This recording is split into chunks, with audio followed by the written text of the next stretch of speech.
Confrontant, dérangeant, divertissant. Richard Martineau, il brave l'opinion publique depuis plus de 3 décennies.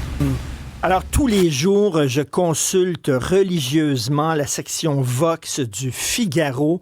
La section Vox, c'est la page idée où on retrouve toujours, tous les jours, des textes absolument passionnants sur plusieurs sujets, des textes d'opinion. Et c'est, entre autres, Alexandre Devecchio, qui est journaliste au Figaro, qui dirige ces pages-là. Et Alexandre Devecchio lui-même écrit aujourd'hui un texte que je trouve fascinant, brillant, un parallèle entre Emmanuel Macron et Justin Trudeau, deux figures progressistes qui étaient autrefois adulées, mais qui sont maintenant rejetées par le peuple. Il est avec nous, Alexandre Devecchio. Bonjour. Bonjour, merci pour cette formidable présentation. Non, c'est trop d'honneur, franchement. Non, c'est vrai, Alexandre. Tous les matins, j'ouvre mon ordi et je vais lire tous les textes dans la section Vox du Figaro. Et c'est un texte vraiment très bien. Et c'est très drôle, ça tombe bien, ce texte-là, bien sûr.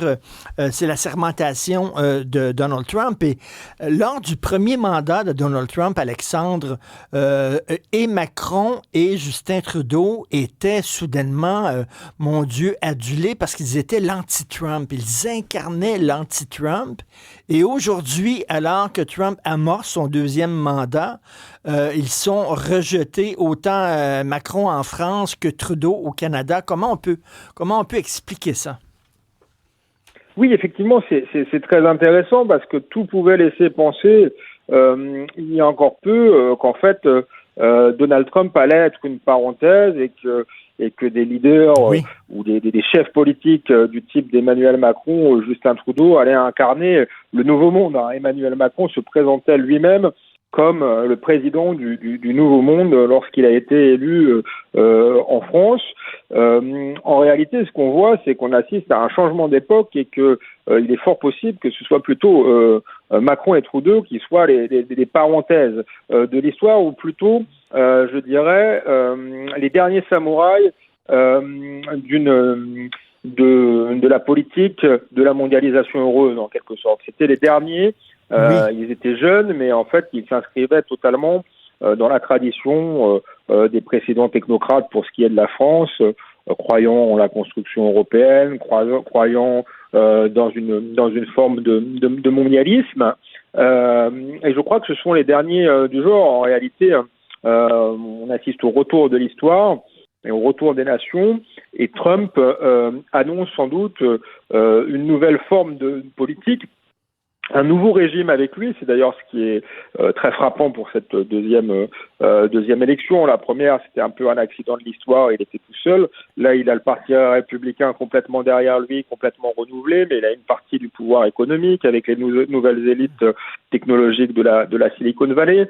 Il a une partie du pouvoir culturel. Donc, c'est vraiment une révolution à laquelle on assiste, et c'était très frappant d'ailleurs dans cette cérémonie d'investiture. Donc on a une rupture, je crois, historique, et on s'aperçoit, même si moi j'en avais l'intuition, et d'autres que moi en avaient l'intuition depuis un long moment déjà, mais que Macron et Trudeau, qui se ressemblent beaucoup, je commence mon article comme ça, en disant que ce sont des frères siamois en politique, en fait sont les derniers avatars d'une époque politique qui est bientôt révolue. Et Alexandre, on va se tutoyer parce qu'on se connaît un peu, on a déjà cassé la croûte ensemble, Alexandre. Tu disais tantôt que Trump, lors de son premier mandat, s'était perçu le Trumpisme comme une parenthèse et qu'on allait revenir à une époque un peu plus normale. Et finalement, on se rend compte que non, en fait, c'est Trudeau et Macron qui sont une parenthèse. Exactement. Et exactement, c'est une thèse que je défends depuis longtemps, que le nouveau monde, il est pas macroniste, mais il est populiste. Et dans ma bouche, c'est pas forcément un gros mot, mais je crois que ça correspond à l'époque. On voit bien que les solutions proposées par les partis traditionnels, par les hommes politiques traditionnels, et en fait, malgré leur vernis de modernité, il y a un grand conformisme chez Trudeau et chez Macron. Les solutions proposées par ce type d'hommes politiques-là sont, à mon avis, des solutions totalement obsolètes et pas à la hauteur des enjeux actuels et des problématiques actuelles qui sont des problématiques, je vous le disais, liées à la mondialisation qui a produit beaucoup de désordres à la fois économiques et sociaux, mais aussi culturels, identitaires dans les nations. Et donc Donald Trump, à mon avis, incarne un nouveau type d'homme politique qui a peut-être les solutions pour résoudre ce type de problème. Il est pas le seul, hein. Ça peut prendre différentes formes selon les différents pays. Il y a un populisme qui est différent selon la culture de chaque pays, mais d'une certaine manière, Meloni, qui était présente à l'investiture de Donald Trump, incarne aussi cela dans sa version européenne. Et au début de ton texte, tu évoques la première rencontre entre Justin Trudeau et Emmanuel Macron, et j'aime beaucoup cette phrase-là. C'était en 2017, point, il y a un siècle, point. Et c'est vrai, Alexandre, il y a seulement 8 ans, et on dirait que il y a un siècle, le vent a tourné très rapidement, et on a assisté au retour en force de la nation, le concept de nation. Oui, on assiste à une accélération de l'histoire liée aux multiples tragédies. Alors au Canada, c'est peut-être ou au Québec en tout cas, c'est peut-être différent, mais pour ce qui est de la France, on a connu les années 2015 avec des vagues d'attentats terroristes terribles. On a connu, on a tous connu la pandémie et ses conséquences. Enfin, il y a eu un certain nombre d'événements, je crois, historiques qui redéfinissent totalement aujourd'hui le paysage politique et qui font que, c'est ce que je disais, les young leaders d'autrefois apparaissent dépassés aujourd'hui. Et c'est drôle parce que les Français, lorsqu'ils voyaient pour la première fois Justin Trudeau dans les rencontres internationales, disaient « Ah, comme il est rafraîchissant, ce Canadien, il est drôle, il est jeune, il est beau, il a des chaussettes Star Wars, il était canadien. » Et nous, on regardait Macron, mais Dieu, il est jeune, il est tellement cultivé, il ne cesse de citer des auteurs à chaque phrase. Et puis Dieu, pour dire en bon québécois, nous avons tous les deux débandé, comme on dit. Oui, totalement. Alors après, il faut se méfier. Je pense que en France, en tout cas, en réalité, je connais moins bien le Canada, mais en France, Macron a été élu dès le départ avec une faible légitimité. Il a été élu notamment parce que le candidat de la droite classique était empêtré dans des affaires. Il a été élu un peu par défaut face à la candidate du Rassemblement national qui, à l'époque, était perçue comme inéligible en quelque sorte du fait de l'histoire politique du Front National, et donc il y avait un grand enthousiasme dans les médias, chez les politiques.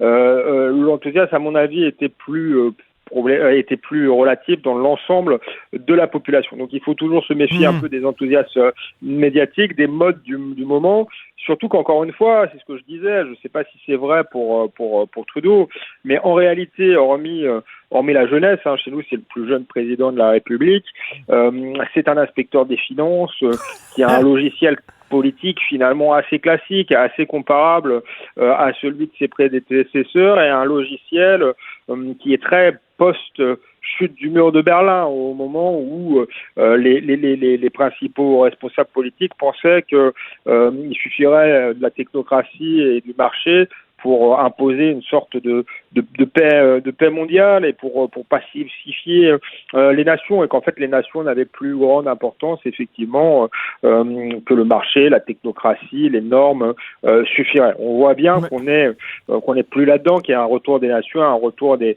identités, un retour du tragique aussi de l'histoire. Et en terminant, qu'est-ce qu'ils vont laisser derrière eux? Je pense, Alexandre, à Tony Blair. Quand il est arrivé en Angleterre, Tony Blair, mon Dieu, c'était comme il était vu comme une révolution. Qui parle de Tony Blair aujourd'hui? Plus personne, complètement oublié. Est-ce que ça va être la même chose pour Macron et Trudeau? Oui, je crois que la place qu'ils auront dans l'histoire, ce sera justement le fait qu'ils incarnent, qu'ils sont les derniers de leur époque en quelque sorte, et qu'ils ont été une grande illusion, l'illusion d'une révolution. Macron avait d'ailleurs intitulé l'un de ses livres Révolution, mais qui n'a en réalité n'était que la fin en fait d'un régime. En réalité, chez nous, Macron, c'est vraiment celui qui a permis aux partis de gauche et de droite traditionnelle qui était quand même très très affaiblie, d'avoir un sursis en se rassemblant. Mais c'est vraiment la fin d'une période d'un régime, et on voit bien en France qu'on assiste à une véritable crise de régime, avec une majorité aujourd'hui introuvable et un gouvernement totalement paralysé. Et c'est là aussi qu'il y a un point commun sans doute entre les deux, c'est que Trudeau a fini par démissionner. Aujourd'hui, c'est une question qui est posée en France, même si notre système institutionnel est très différent du Canada. Vous avez un Premier ministre, nous avons un président de la République qui est donc beaucoup plus protégé par les institutions, mais à un moment donné, quand on n'a plus du tout de légitimité, plus de majorité, et surtout qu'on n'arrive plus à gouverner, eh bien la question du départ se pose. Et le parallèle entre Justin Trudeau et Macron pourrait aller jusque-là. D'ailleurs, Macron a été élu, je crois, 2 ans après Justin Trudeau. Peut-être qu'il pourrait partir peut-être 2 ans après. Je n'en sais rien, mais en tout cas, le quinquennat, le deuxième quinquennat d'Emmanuel Macron va être très très très long, où il va devoir être écourté. Ben, merci beaucoup. Le texte s'intitule Macron et Trudeau, la chute des icônes progressistes dans le Figaro. Et Alexandre Devecchio, merci de nous faire réfléchir tous les matins avec la section Vox. Bonne journée, bonne soirée pour vous. Merci. Merci, et toi aussi. Salut, à bientôt. Salut Alexandre.